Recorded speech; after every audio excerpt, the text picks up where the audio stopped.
nation's commercial capital. This is the news at 10, live from Channels Television. Reported tonight, Bimbo Oloide. Hello and welcome. Tonight, federal government to scrap Fiscal Responsibility Commission as recommended in Steve Oronsonye's report, but rejects merger of EFCC and ICPC. The National Human Rights Commission indicts the Nigerian Army and the Directorate of State Security Service for unlawful killing of 8 civilians in Appo area, Abuja.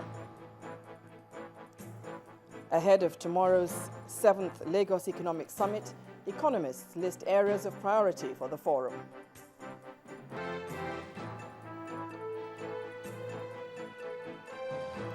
And Oscar Pistorius apologizes to family of his girlfriend, Riva Steenkamp, as he testifies on the first day of his murder trial. And on Business News Tonight, Statistician General explains absence of unemployment data from Nigeria's rebased GDP.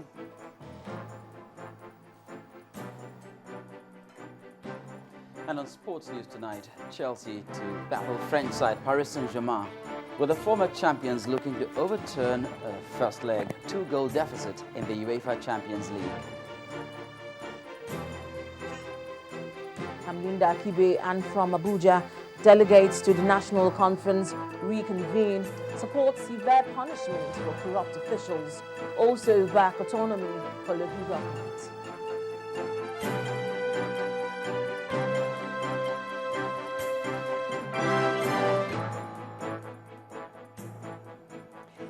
The federal government has released the white paper on the report of the Presidential Committee on Restructuring and Rationalization of the Federal Government Parastatals, Commissions and Agencies, rejecting most of the recommendations in the Steve Oronsonye report.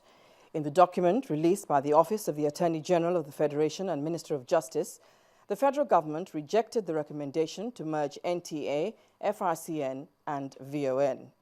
It also rejected the recommendation to abolish the Federal Character Commission, privatization of FAN, scrapping of the Ministry of Police Affairs, and reintroduction of tuition fees in federal universities, among others.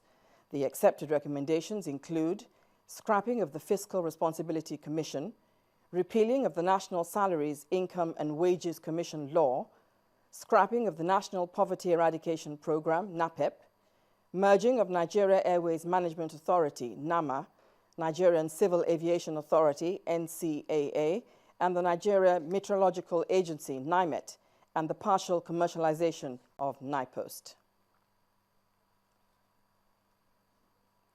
The National Human Rights Commission, NHRC, has indicted the Nigerian Army, the Directorate of State Security, DSS, and the Attorney General of the Federation over the killings of 8 occupants of an uncompleted building in the Appo area of the Federal Capital Territory. In an 83-page report, the NHRC says the security agents and the Attorney General had no credible evidence to describe the victims of the raid, which took place in September last year, as agents of Boko Haram. It concludes that the security agents therefore violated the right to life of the dead victims as well as the survivors. 20th September 2013 was a bloody day for some residents of Appo district in Abuja, as 8 squatters lost their lives in a military raid for allegedly being members of the Boko Haram sect. The security forces claimed at the time that over 100 inmates of Boko Haram fighters, led by one Suleiman, were hiding and planning an attack on Abuja from the building and had buried arms at a nearby Gudu cemetery.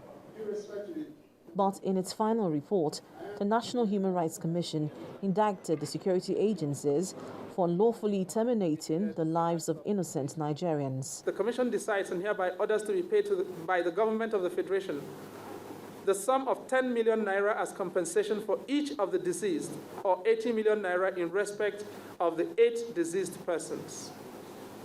And for each of the injured survivors, the Commission orders the award of the sum of 5 million naira, or a total of 55 million naira.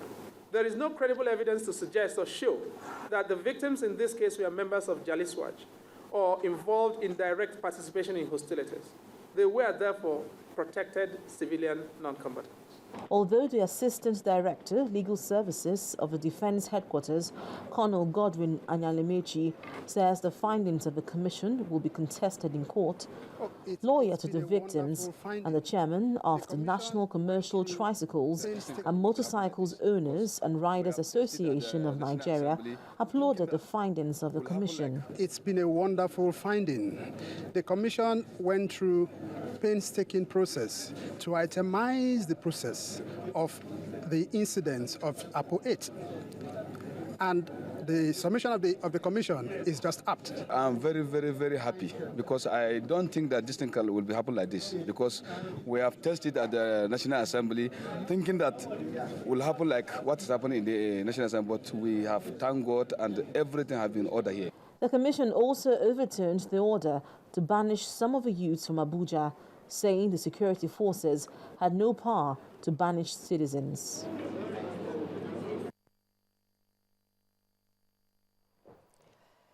Governor Abdulaziz Yari of Zamfara State, northwest Nigeria, is reported to have broken down in tears on sighting corpses of women and children and other residents of Ya Galadima village of Maru local government area of the state. Gunmen suspected to be cattle rustlers had gone on rampage, killing about 222 members of the vigilante group during their meeting. Governor Yari, during his visit, commiserated with the bereaved families, telling them to take heart, even as he prays for the dead.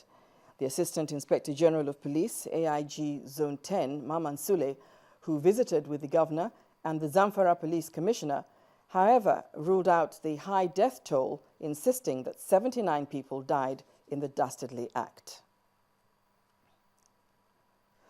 Meanwhile, as part of efforts aimed to tackle the recurrent attacks on some Zamfara communities, the Inspector General of Police, Mohammed Abubakar, has ordered the deployment of special forces to reinforce the operation of the existing agents in the affected areas. The special forces comprise 10 units of mobile police, 3 units of conventional policemen, a unit of counter-terrorism personnel, border patrol teams, and force intelligence personnel drawn from various squadrons and commands. The force public relations officer, Frank Mba, explained in a statement that the air wing of the Nigeria Police will also commence aerial patrol and surveillance in order to efficiently and effectively monitor the situation. And Governor Mukhtar Yero of Kaduna State has blamed the political and traditional elite for causing the frequent clashes between Fulani herdsmen and farmers in Kaduna, who capitalize on religious and ethnic differences to incite them against each other. The governor said this when the Deputy Inspector General of Police in charge of operations, who is also the Chairman, Security and Peace Committee on Fulani Farmers' Crisis, Michael Zukomo, visited him in his office. He added that the ignorant masses have been used to destroy, kill, and maim one another in clashes in which they do not participate. Governor Yero therefore appealed to the two parties not to allow such selfish elements to disrupt their peaceful coexistence. The President has assured Nigerians and the international community of his commitment towards making the 2015 elections more credible than those of 2011. President Goodluck Jonathan said this when he received the report of the National Forum on Electoral Reform by former Senate President Ken Nnamani. The President commended what he called painstaking commitment of the forum to come up with the report, which outlines some key areas that he says the relevant departments of government will look into to strengthen the electoral process.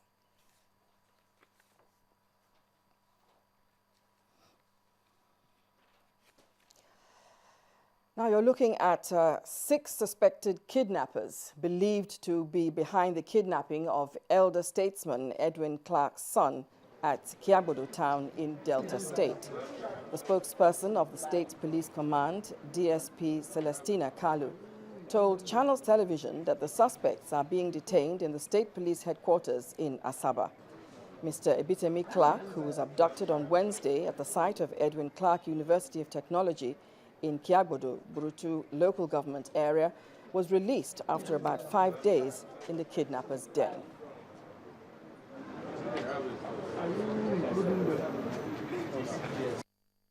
Our anti-kidnapping squad moved into action in synergy with the Delta Waterways Security. Together with the Area Command, Warrior Area Command, they arrested one prince, and through that prince, we got to know the group that kidnapped Ike Class' son. And the kidnappers, they know that their game is up, and they have nothing to do but rather to release their victim unhurt.